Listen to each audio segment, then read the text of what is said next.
Welcome, my dear brothers and sisters, to this edition of the History of Christianity Season 2. We're on part 14 today. This is the second part of the topic we started last week about Protestantism in France. So we continue looking at this topic. Let me do just a real short recap of where we were last week. So last week, we left the Protestants in what they thought was a very good position. They had achieved some measure of peace. They had a member of their leadership was about to be married to a member of royalty. So it looked like they would be able to show their faces in court, that there would be people in the high echelons of the ruling structure that were actually Protestants. And they had freedom, they had some freedoms to worship.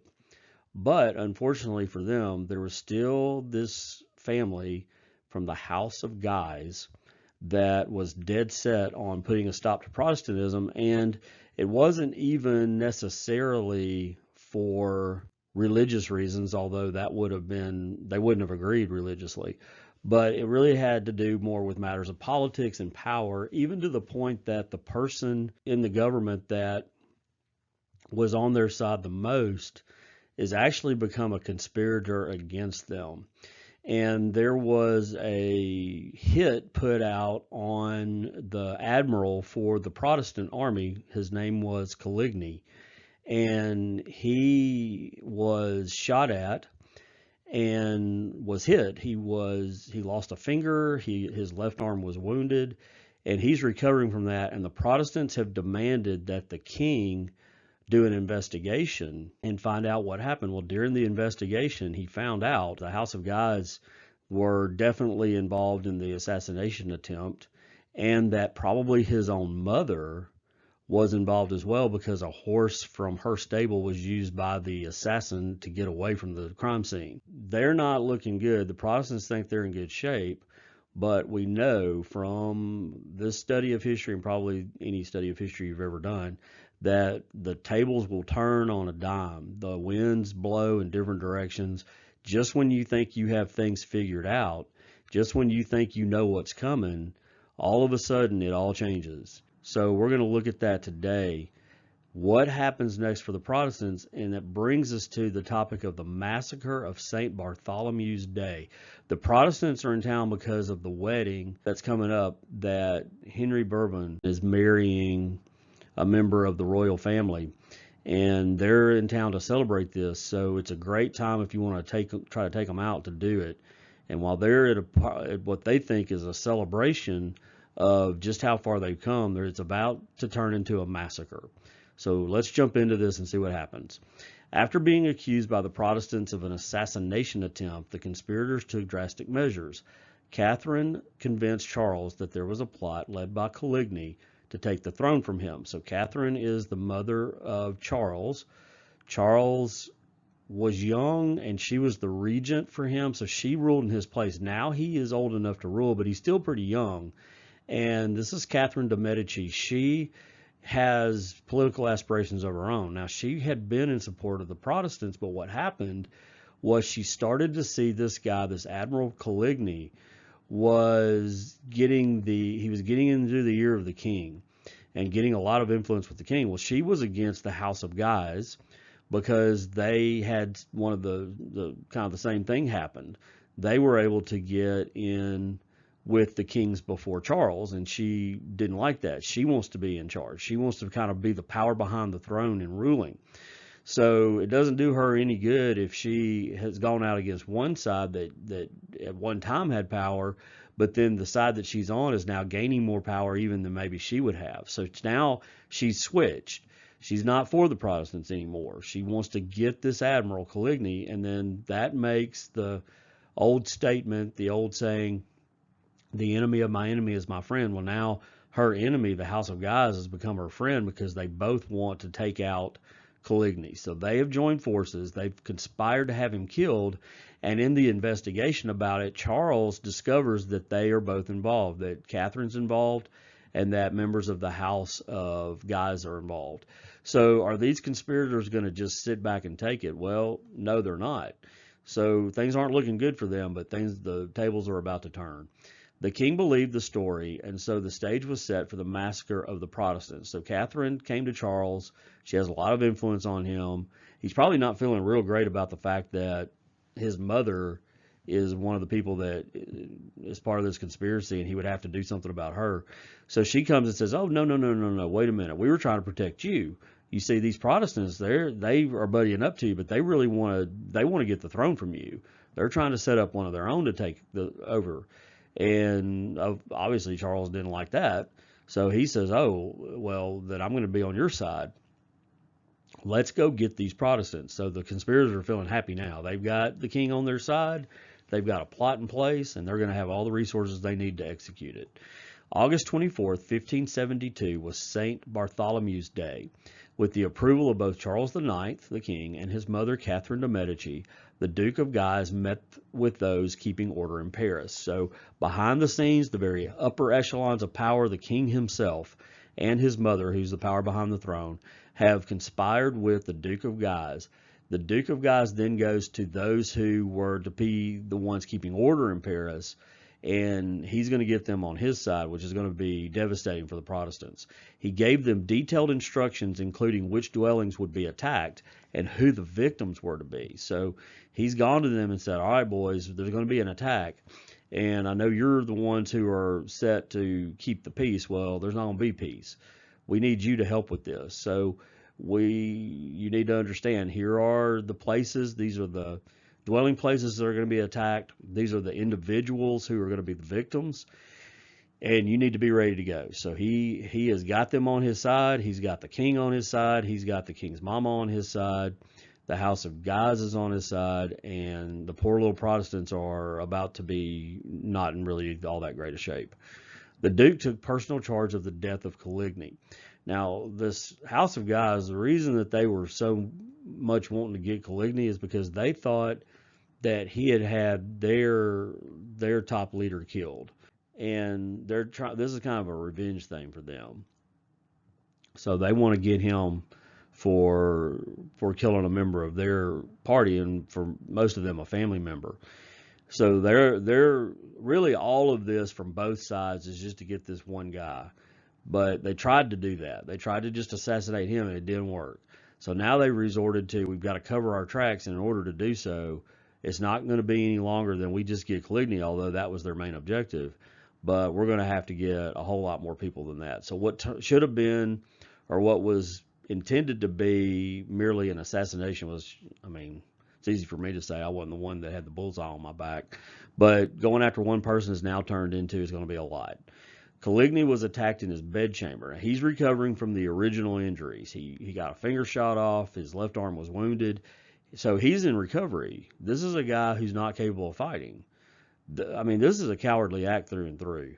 The whole thing, conspiring, sneaking around, lying, and now you got a guy who got attacked out of nowhere, and he was on his way back from the Louvre, and he's recovering, so don't even give him a chance to get better. I mean, he's lost a finger. Maybe it was his shooting finger. Who knows? But he's lost a finger. He's in the bed. He's bedridden. No, we're not waiting for him to get out. This is a perfect opportunity in their minds to get him, and they do. So he gets attacked, and then, remember, the Duke is the one who wants to take him out. So his little cronies go in, they attack him, and they throw him out the window, and who's waiting for him but the Duke? And then listen to this. The Duke kicked him to death. Man, that's brutal. That is just an awful thing. You can imagine somebody laying there being kicked to death is, whew, it's hard to even think about it. It's awful. So this is what's going on. And remember, this is mostly a political thing, but it's being propped up as being a religious thing.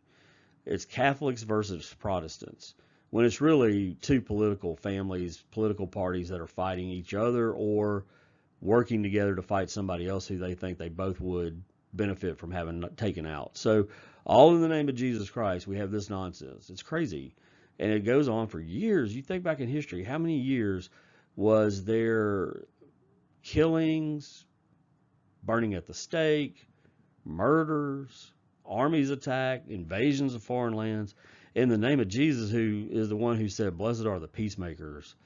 It's just nonsense. It's stupid. It's crazy. But here we go. We got this guy who has decided the way to handle things is to take a man out of his own bed, his sick bed, throw him out a window, and kick him to death.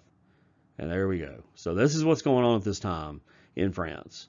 Protestants versus Catholics, house of guys versus whoever they think is their enemy, and on it goes. Altogether, about 2,000 Protestants died that day. Louis de Condé and Henry Bourbon were only spared because they denied their faith before the king. So these guys, they got spared, but it was just because they went against their own beliefs. They denied their faith before the king, and that he allowed them to live as a result of that. They've left the Protestant faith, and it looks like now what should have been a huge victory for the Protestants has turned into a big victory for the Catholics. But again, things change as we go through this. Let's look at what happens next. The massacre in Paris signaled the beginning of similar events throughout the provinces. So the Catholics see that the Protestants have been openly killed. It's with the blessing of the government, so what does that encourage them to do? Well, we can go do the same thing. So now throughout France, Protestants are being rounded up and killed. The Duke of Guise had given orders that Protestant leaders throughout France were to be killed. So he even told them, you go kill them. Look for the leaders, target them, and kill them. It's crazy. The number of victims reached into the tens of thousands of people that are supposed to be fellow Christians with this group. But they have deemed them to be heretics, but it really isn't even about that. It's because of political things. And it got so bad that Emperor Maximilian II, even though he was a staunch Catholic, he was very faithful in his beliefs, he still came out and said, this is horrific. He expressed horror at the news that you can't be doing this. This is crazy. Slaughtering tens of thousands of people is nuts. So he comes out and he doesn't support it. But we got the Pope at this time. It's Gregory the 13th.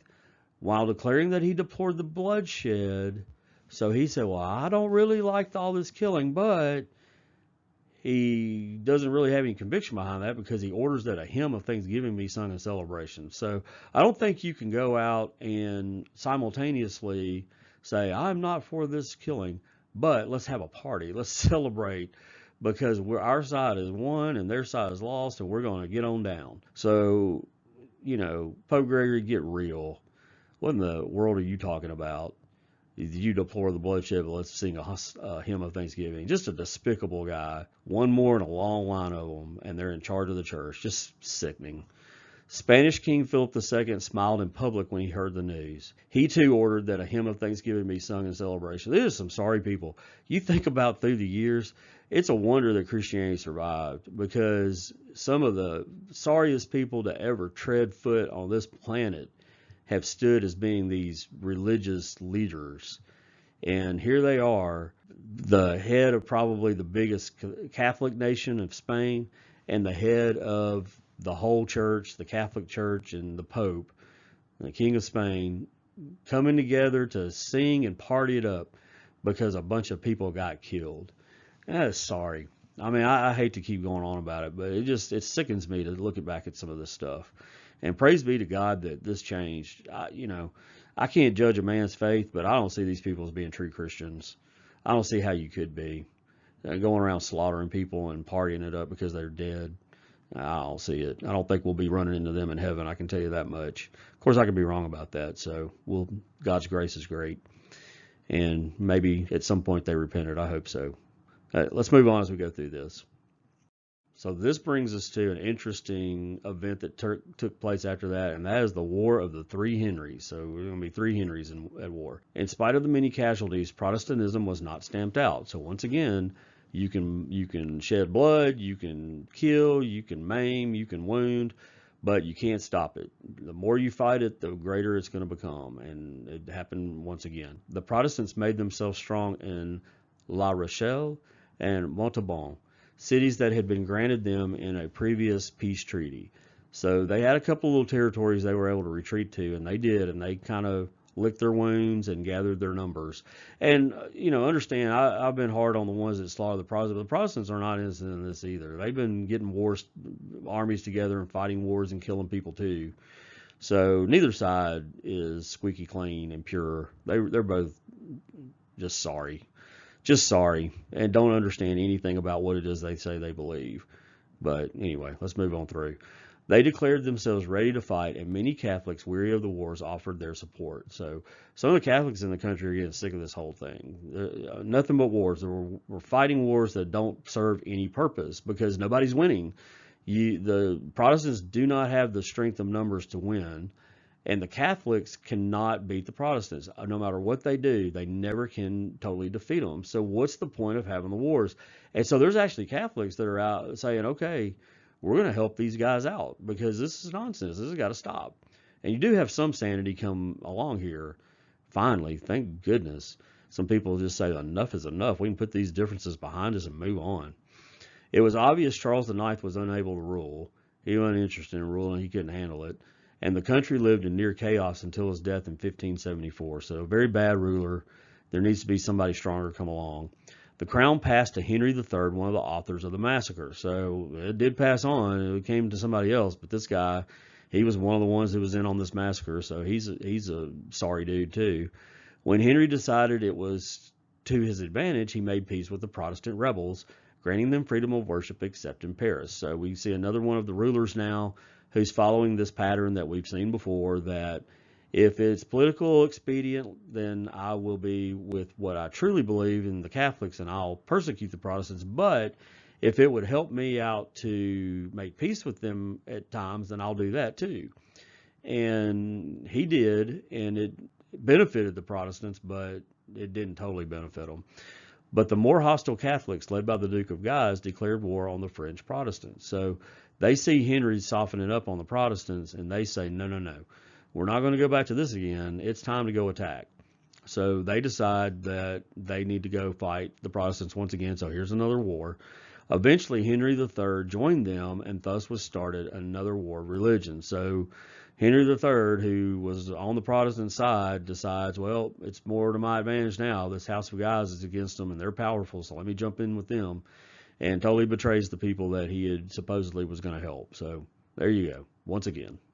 This war, the eighth in a seemingly endless series, solved nothing. Well, no joke. They never solved anything. The Catholics were not strong enough to stamp out the Protestants, and the Protestants could not defeat the Catholics. So just status quo, we're going to fight. Doesn't matter that it doesn't help anything. Doesn't matter that it's crazy. Doesn't matter that it goes against everything that we say we believe.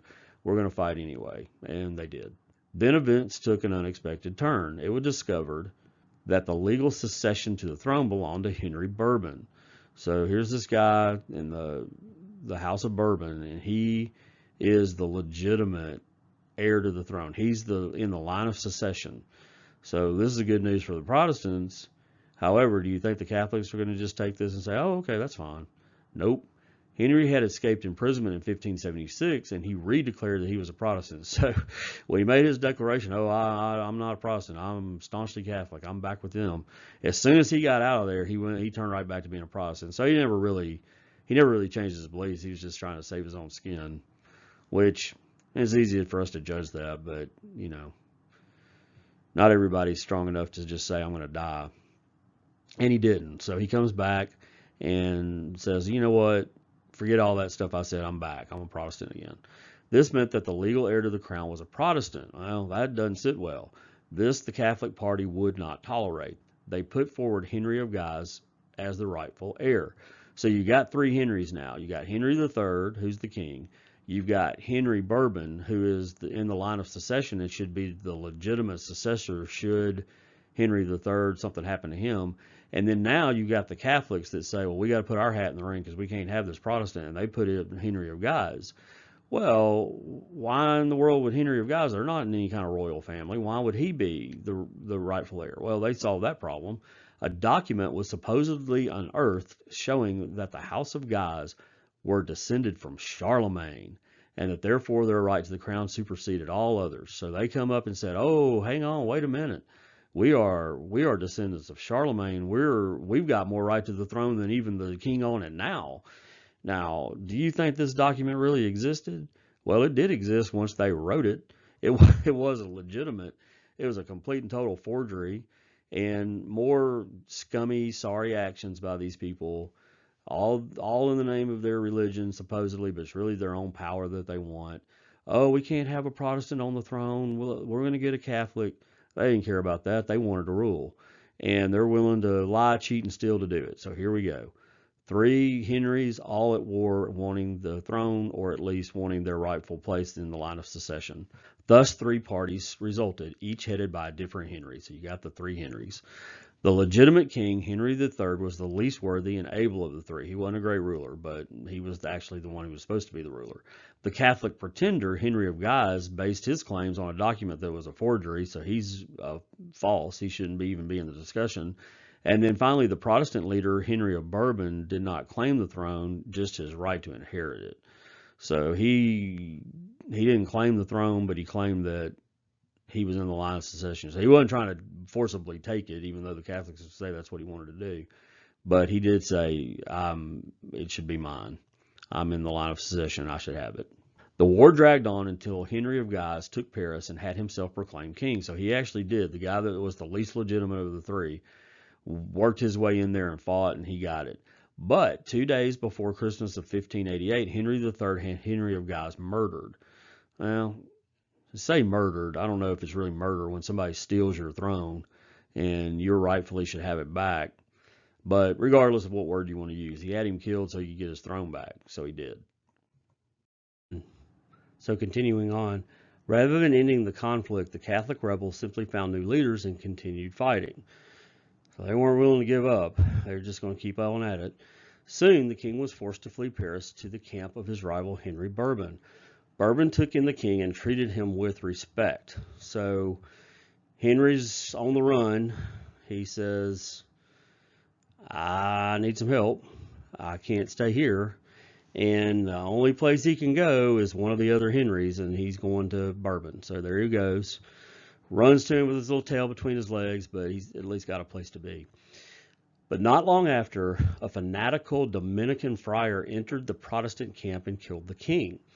So, I mean, people, look, a Dominican friar, a minister, a guy that's been studying to give up of his own, has decided that his religious conviction has led him to go murder a fellow member of the body of Christ, or at least somebody who says they were. I don't know that any of these people were, honestly. I don't know their hearts. I'm not proclaiming that they didn't know the Lord, but they sure were not acting like it at all. I mean, not even a little bit. It's just crazy. So he goes in, he kills the king. So here's another one wiped out. Well, what does that do? There were three Henrys, and now there's only one left. So that's Henry Bourbon. He took the name Henry IV and claimed the throne. And he was he was in the line of succession. He was supposed to be the ruler. So he goes on in, he takes his throne. But are the Catholics just going to sit back and go along with this? No, they were unwilling to accept a Protestant king. So here's what Henry can do. He can go in and he can be the Protestant king, and he can continue to fight these wars. And not only that, he can continue to watch his back all the time for the day that the assassin comes for him, because it's coming.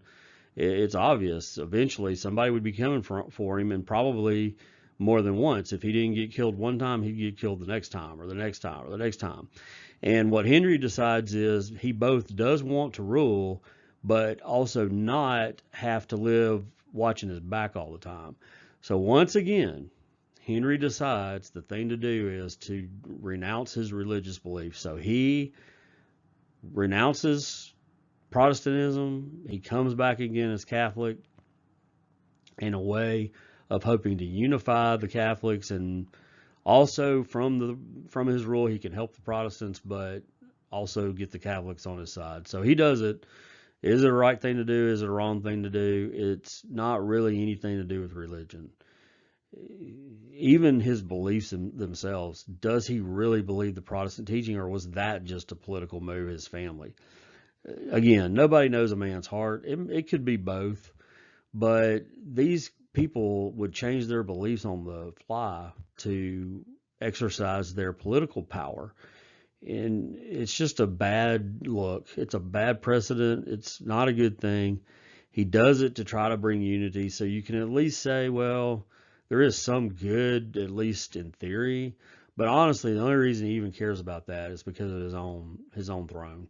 So here we go. Now, old Henry, he's Protestant, then Catholic, then Protestant, and now back to Catholic again. On April 13th, 1598, Henry IV issued the Edict of Nantes, granting French Protestants freedom of worship in all places where they had churches the previous year, except in Paris. I want to admit to you, I did not look up that word, Nantes. I may be saying it wrong. So forgive me if I did. If one of you knows the right pronunciation, I'd love to hear what that is. You can let me know. But regardless of that, don't know if it is or not. But that was the edict, and this was him helping out his old buddies, the Protestants. He didn't forget about them, and there's still a place in his heart for them.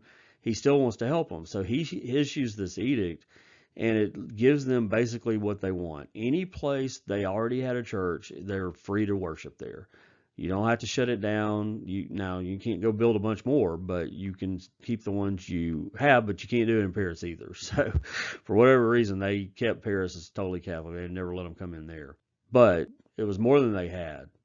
And hopefully, I'm sure they're thinking now, finally, we can have some peace because, yeah, Henry, he said he's Catholic, but he was Protestant too. And maybe he is Catholic, but he's not going to be against us. And he wasn't. But again, it's not going to be any peace ultimately. Henry IV ruled the nation wisely. During his reign, the country prospered. So he did a really good job. He was a good ruler. He was the one that they had been waiting for. He was needed. He was very badly needed. And he came in, he made his wishy-washy switch over to Catholicism for his own benefit. Not a great thing. But in the end, the ends don't justify the means. But you can at least see where there was a benefit. And there was unity brought in. Things were calm. The war stopped. His country was doing well. Everybody should be on his side. Well, everybody wasn't on his side. However, in 1610, Henry was killed by a Catholic fanatic who was convinced that the king was still a Protestant heretic and that God would be served by his death. So here's another knucklehead. And, at some point, you can't really blame them because they're just following the actions of their own leaders. You see kings and popes and upper echelon of leadership in your church, and this is on both sides, by the way, not just one, celebrating the death of other people, saying it's good to do, participating in conspiracies, the whole 9 yards, all of it. Well, it shouldn't be that surprising then that somebody comes along that's under that influence and decides they're going to get involved too, and they're going to do some killing on their own. And they do. And in the name of God. Isn't that beautiful? So this is a dark period of history, honestly. Now, you've got some light in the fact that you've got the Protestant movement that is surviving, and there is this idea that there needs to be reform in the church, some of the problems that have existed, to the point that it was not even compatible for the two to stay together. That is extreme reform, not just in practice, but theology and doctrine. Needed to happen. Absolutely needed to happen. And it did happen.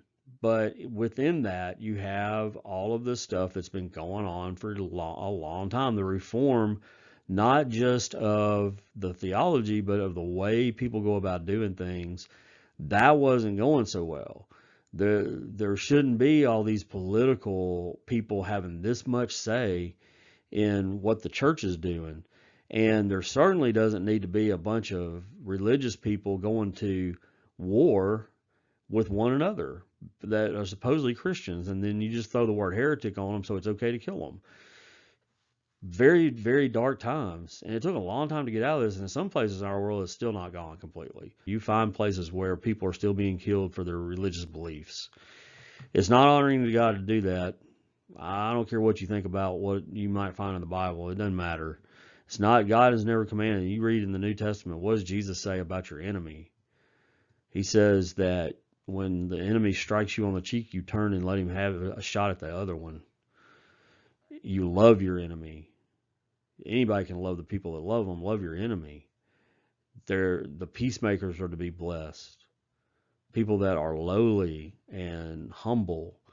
Not, let's go to war and kill everybody. Remember, even when he was being taken to death, when Peter pulled his sword out and cut off the ear of somebody that was there to take Jesus to die, Jesus stopped, told him to put that sword away, get rid of that sword, and he healed the man, put his ear back on.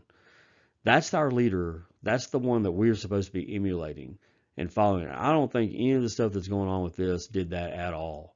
And again, don't let me be heard as only saying that was happening on one side.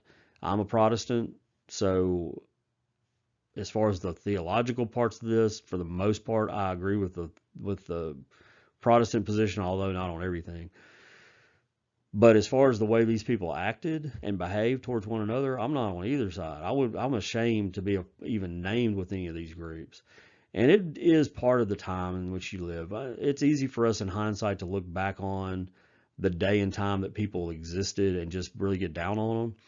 But at the same time, I don't think it takes a whole lot of social progression to know that you're not supposed to just wholesale kill people tens of thousands at a time because you have a religious dispute. There's no excuse for that in any historical setting. I don't care where you're at.